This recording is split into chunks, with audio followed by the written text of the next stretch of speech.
Hello friend, आज आप लोग के लिए ले आए हैं साइंस का महत्वपूर्ण मॉडल पेपर, जो आप लोग निश्चित रूप से देख पा रहे हैं कि 1 से 80 वस्तुनिष्ठ प्रश्न पूछा जाता है, जिनमें से किन्हीं 40 वस्तुनिष्ठ प्रश्न का जवाब ओएमआर शीट में दिया जाता है।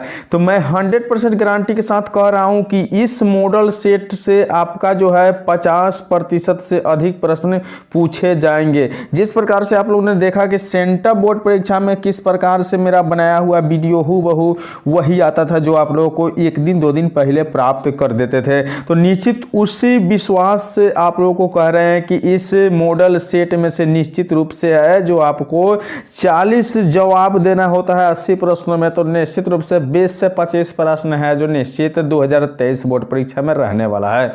तो यदि इस YouTube चैनल अपना है तो सब्सक्राइब करके बेल आइकन को जरूर प्रेस कीजिएगा और वीडियो को शुरू से अंत तक जरूर देखिएगा, क्योंकि 5 से 10 मिनट के वीडियो आप लोगों का जो है मैट्रिक बोर्ड परीक्षा के साइंस के पेपर में अच्छे अंक दिला सकता है। तो चलिए देरी नहीं करते हुए देखते हैं कि आज का पहला प्रश्न क्या है। तो आप लोग देख पा रहे हैं कि 1 a बराबर होता है। निश्चित रूप से यदि आपका आंसर जानते हैं तो आप कमेंट करके बता सकते हैं। तो इसकी सही आंसर जो हो जाएगा 10 की पावर -3a अर्थात एम्पियर। ठीक है, अब देखते हैं अगला प्रश्न दिया हुआ है कि डीजल का उपयोग होता है। निश्चित रूप से एक एक प्रश्न को ध्यान से देखना ताकि एक भी प्रश्न आपके बोर्ड परीक्षा में नहीं छूटे। ठीक है, तो दिया हुआ है कि डीजल का उपयोग होता है, इसकी सही आंसर जो जाएगा इनमें से सभी। आप लोग देख पा रहे हैं कि भारी वाहनों में, विद्युत उत्पादन में और रेल इंजनों में भी किया जाता है। चलिए नेक्स्ट प्रश्न देखते हैं। दिया हुआ है कि सौर सेल और सौर ऊर्जा को रूपांतरित करते हैं। जो सौर सेल होते हैं जो सौर ऊर्जा को रूपांतरित करते हैं, इसकी सही आंसर जो हो जाएगा ऑप्शन डी अर्थात विद्युत ऊर्जा में। देखिए एक एक प्रश्न को याद कर लेना है यहीं से निश्चित रूप से, और आपका जो है बोर्ड परीक्षा 2023 में 100% गारंटी के साथ इसमें से प्रश्न रहने वाला है। ठीक है, चलिए नेक्स्ट प्रश्न देखिए। दिया हुआ है 4 नंबर प्रश्न की सोने की परमाणु होता है, सोना का जो परमाणु संख्या होता है कितना होता है, इसकी सही आंसर हो जाएगा ऑप्शन सी अर्थात 79 होता है। कितना होता है? 79 होता है। याद कर लेना है यहीं से और निश्चित रूप से बोर्ड परीक्षा में जाकर छाप देना है। ठीक है, देखिए 5 नंबर प्रश्न दिया हुआ है कि निम्न में कौन ऑक्सीकरण की क्रिया नहीं है। निम्न में कौन जो है ऑक्सीकरण की क्रिया नहीं है, इसकी सही आंसर जो हो जाएगा ऑप्शन डी अर्थात अवक्षेपण। क्या है? अवक्षेपण जो है ऑक्सीकरण का क्रिया नहीं है। चलिए, कहा जाता है कि सड़क कितनी भी साफ है धूल हो ही जाती है। सड़क कितनी भी साफ हो धूल हो ही जाती है, इंसान कितना भी गुणवान क्यों न हो भूल हो ही जाती है। तो यदि किसी ऑब्जेक्टिव का आंसर हमसे भूल से गलत बोला जाए तो आप लोग बिल्कुल कमेंट करके बता दीजिएगा। चलिए नेक्स्ट प्रश्न देखते हैं। 6वां नंबर प्रश्न दिया हुआ है कि ऑक्सीजन की संयोजकता होती है। तो ऑक्सीजन की संयोजकता जो होती है बिल्कुल 2 होती है। आप लोगों को याद कर लेना है एक एक प्रश्न इस वीडियो को देखने के बाद। चलिए अब देख रहे हैं कि 7वां नंबर प्रश्न दिया हुआ कि अम्लीय वर्षा के पीएच मान होता है। अम्लीय वर्षा जो होता है उसका पीएच मान कितना होता है, तो आपको बता दें 5.6 से कम होता है। कितना होता है? 5.6 से कम होता है। चलिए नेक्स्ट प्रश्न की ओर बढ़ते हैं। दिया हुआ है कि चींटी के डंक में कौन सा अम्ल पाया जाता है। चींटी के डंक में कौन सा अम्ल पाया जाता है, इसकी सही आंसर जो हो जाएगा ऑप्शन आपका बिल्कुल करेक्ट है सी मेथेनोइक अम्ल। कौन सा अम्ल? मिथेनोइक अम्ल जो है बिल्कुल निश्चित रूप से 100% श्योर है। चलिए 9 नंबर प्रश्न देखिए। दिया हुआ है कि निम्नलिखित में कौन सा संवहन ऊतक है। निम्नलिखित में कौन सा जो है संवहन ऊतक है, इसकी सही आंसर क्या होगा आप लोग भी कमेंट करके बता दें। चलिए तो इसकी सही आंसर जो हो जाएगा ऑप्शन डी अर्थात बी और सी जो दिया है फ्लोएम और जाइलम। ठीक है, नेक्स्ट प्रश्न देखते हैं। दिया हुआ है कि प्रोटोजोआ उत्सर्जी पदार्थों का निष्कासन कैसे करता है। प्रोटोजोआ जो है उत्सर्जी पदार्थों का निष्कासन कैसे करता है, इसकी सही आंसर जो हो जाएगा ऑप्शन ए अर्थात प्रसरण के द्वारा। किसके द्वारा? प्रसरण के द्वारा। चलिए 11 नंबर प्रश्न हम लोग देखते हैं। दिया हुआ है कि मनुष्य की शरीर की सबसे बड़ी ग्रंथि क्या होता है। याद कर लेना है, बहुत महत्वपूर्ण प्रश्न है। आप लोग बिल्कुल देख पा रहे हैं वीडियो तो आप लोग विश्वास हो ही गया होगा। तो इसकी सही उत्तर जो है यकृत जो है बिल्कुल सबसे बड़ी ग्रंथि है। चलिए नेक्स्ट प्रश्न देखिए। 12 नंबर प्रश्न दिया है कि शरीर का संतुलन बनाए रखता है। इनमें से कौन है जो है शरीर का संतुलन बनाए रखता है। चलिए आंसर जल्दी देना है आपको ऑप्शन ए सेरिबेलम। क्या है? सेरिबेलम बिल्कुल सही उत्तर है। चलिए नेक्स्ट प्रश्न पढ़ते हैं। दिया हुआ है कि किशोर अवस्था में होने वाले शारीरिक परिवर्तन का कारण क्या होता है। तो किशोर अवस्था में होने वाले शारीरिक परिवर्तन का कारण जो होता है आपका निश्चित टेस्टोस्टेरोन और बता दे तो एस्ट्रोजन होता है, अर्थात ऑप्शन डी इसका बिल्कुल सही आंसर है। चलिए नेक्स्ट प्रश्न देखते हैं कि मानव हृदय में कोष्ठों की संख्या कितने होते हैं। तो मानव हृदय में कोष्ठों की संख्या बिल्कुल आपका ऑप्शन बी अर्थात 4 होते हैं। चलिए नेक्स्ट प्रश्न की ओर बढ़ते हैं। रक्त क्या है, देखिए रक्त क्या है, तो रक्त जो है आपका एक ऊतक है। क्या है, एक ऊतक है। देखिए महत्वपूर्ण प्रश्न है, इस वीडियो में आप लोग भी बिल्कुल देख पा रहे हैं, तो शुरू से अंत तक जरूर देखने की कोशिश करिएगा। यदि इस चैनल को सब्सक्राइब नहीं किया तो सब्सक्राइब जरूर कर लीजिए, क्योंकि इस चैनल पे आपको बकवास और टाइम पास नहीं किया जाता है, बिल्कुल वही प्रश्न पढ़ाया जाता है जो बोर्ड एग्जाम के लिए इंपॉर्टेंट है। चलिए 16 नंबर प्रश्न देखिए, दिया हुआ है कि जीन शब्द किसने प्रस्तुत किया था। तो जीन शब्द जो प्रस्तुत किया गया था वह महान व्यक्ति कौन थे, तो आपका जोहानसन थे। कौन थे, जोहानसन थे। चलिए नेक्स्ट प्रश्न देखते हैं, दिया हुआ है कि विद्युत चुंबक बनाने के लिए किस पदार्थ के छड़ का उपयोग होता है। तो विद्युत चुंबक बनाने के लिए जो छड़ का उपयोग होता है नरम लोहा का। कैसा लोहा का, नरम लोहा का। चलिए नेक्स्ट प्रश्न देखिए, दिया हुआ है कि जब किसी चालक तार विद्युत धारा प्रवाहित होती है तो गतिशील कण क्या है।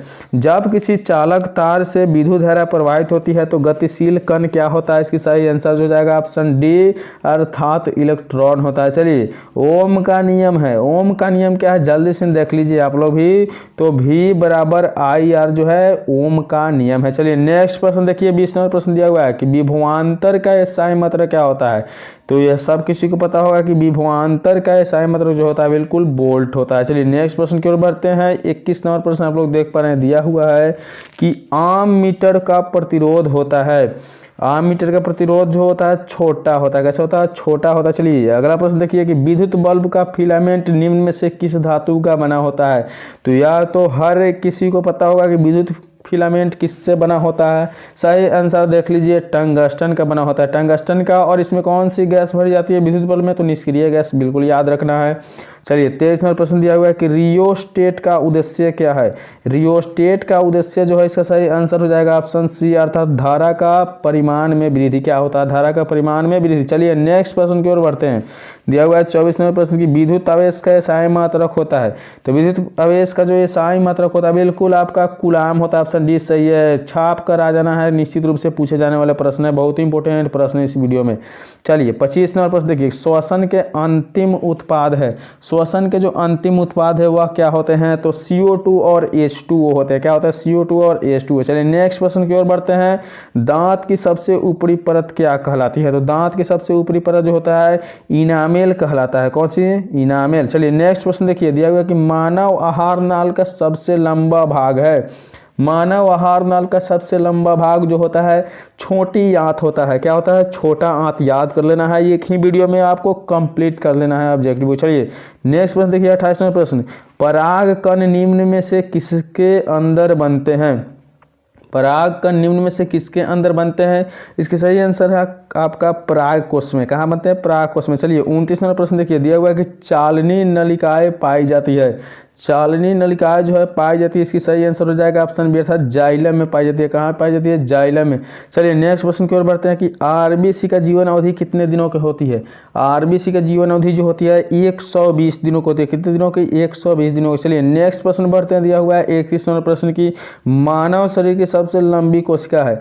मानव शरीर की सबसे लंबी कोशिका जो होता है वह न्यूरॉन होता है। याद करना है, क्या होता है, न्यूरॉन होता है। चलिए ऑप्शन सी बिल्कुल सही उत्तर है।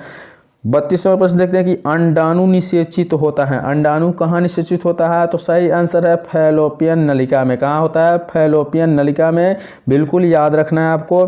चलिए 33वां प्रश्न देखिए, निम्नांकित में से कौन पादप हार्मोन नहीं है। निम्नांकित में से कौन पादप हार्मोन नहीं है, इसकी सही आंसर हो जाएगा ऑप्शन डी अर्थात ऑक्सीटोसिन। क्या है, ऑक्सीटोसिन जो है पादप हार्मोन नहीं है। चलिए नेक्स्ट प्रश्न की ओर बढ़ते हैं। 34वां प्रश्न, फूल में नर प्रजनन अंग होता है। तो फूल में नर प्रजनन अंग क्या होता है, तो इसकी सही आंसर हो जाएगा पुंकेसर होता है। क्या होता है, पुंकेसर। चलिए नेक्स्ट प्रश्न की ओर बढ़ते हैं। निम्नलिखित में किसमें द्विखंडन नहीं होता है। निम्नलिखित में किसमें द्विखंडन नहीं होता है, ऑप्शन बी बिल्कुल सही उत्तर है, ईस्ट में द्विखंडन नहीं होता है। चलिए नेक्स्ट प्रश्न की ओर बढ़ते हैं। 36वां प्रश्न आप लोग देख पा रहे हैं कि पारिस्थितिकी तंत्र में ऊर्जा का स्रोत क्या होता है? बिल्कुल इंपॉर्टेंट प्रश्न है। पारिस्थितिक तंत्र में ऊर्जा का स्रोत जो होता है ऑप्शन बी अर्थात सूर्य का प्रकाश होता है। क्या होता है? सूर्य का प्रकाश। चलिए नेक्स्ट प्रश्न की ओर बढ़ते हैं। 37वां प्रश्न आप लोग देख पा रहे हैं कि निम्नलिखित में से किसे अनुवांशिक का पिता कहा जाता है? तो आनुवांशिक का पिता जो कहा जाता है ग्रेगर जॉन मेडल को। किसे? ग्रेगर जॉन मेडल को। चलिए नेक्स्ट प्रश्न की ओर बढ़ते हैं। 38वां प्रश्न देखिए, हरे पौधे कहलाते हैं। हरे पौधे क्या कहलाते हैं? तो उत्पादक कहलाते हैं। बिल्कुल याद रखना है, हरे पौधे क्या कहलाते हैं? उत्पादक। अगले प्रश्न, नर युग्मक में गुणसूत्र की संख्या कितना होता है? तो गुणसूत्र की संख्या कितना होता है हर किसी को पता होना चाहिए। इसका सही आंसर जो हो जाएगा ऑप्शन बी अर्थात 23। कितना होता है? 23 जोड़े गुणसूत्र होते हैं। चलिए नेक्स्ट प्रश्न देखिए कि ओजोन परत पाई जाती है।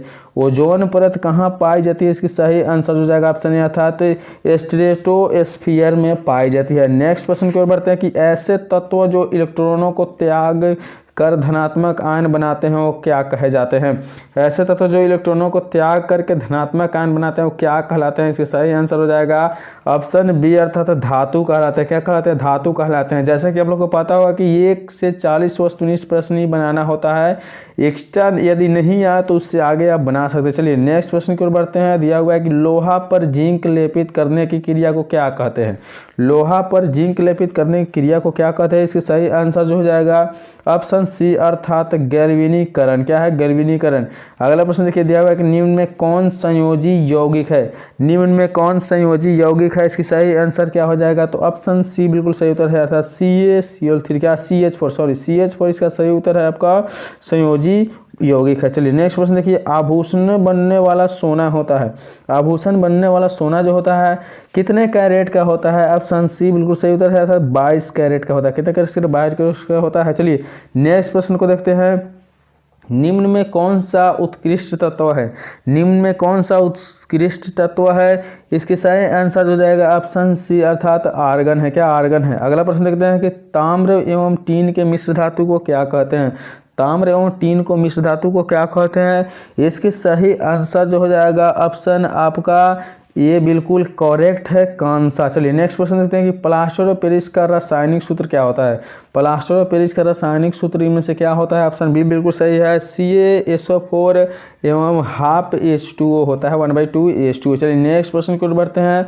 48वां प्रश्न आप लोग देख पा रहे हैं कि अम्ल और क्षार आपस में अभिक्रिया करके क्या बनाते हैं? तो अम्ल और क्षार आपस में अभिक्रिया करके बनाते हैं लवण। क्या बनाते हैं? लवण बनाते हैं। बिल्कुल याद रखना है। अगला प्रश्न देखते हैं 49वें प्रश्न की, बूझा हुआ चूना है। बूझा हुआ चूना क्या कहलाता है? तो ऑप्शन बी अर्थात CaO। क्या होता है? बूझा हुआ चूना CaO होता है। ठीक है। अगला प्रश्न देखते हैं कि निम्न में कौन भस्म नहीं है? निम्न में कौन भस्म नहीं है? 50 नंबर का सही आंसर क्या होगा? बिल्कुल सही आंसर हो जाएगा NaCl। क्या है? भस्म नहीं है। चलिए आज के वीडियो पे इतना ही रखेंगे। नेक्स्ट वीडियो में हम 1 से 80 प्रश्न निश्चित रूप से लेकर आएंगे। तो वीडियो यदि अच्छा लगा हो तो लाइक जरूर करिएगा, चैनल पर है तो सब्सक्राइब करके शेयर करना ना भूलिएगा। चलिए मिलते हैं अगले वीडियो में, तब तक के लिए बाय।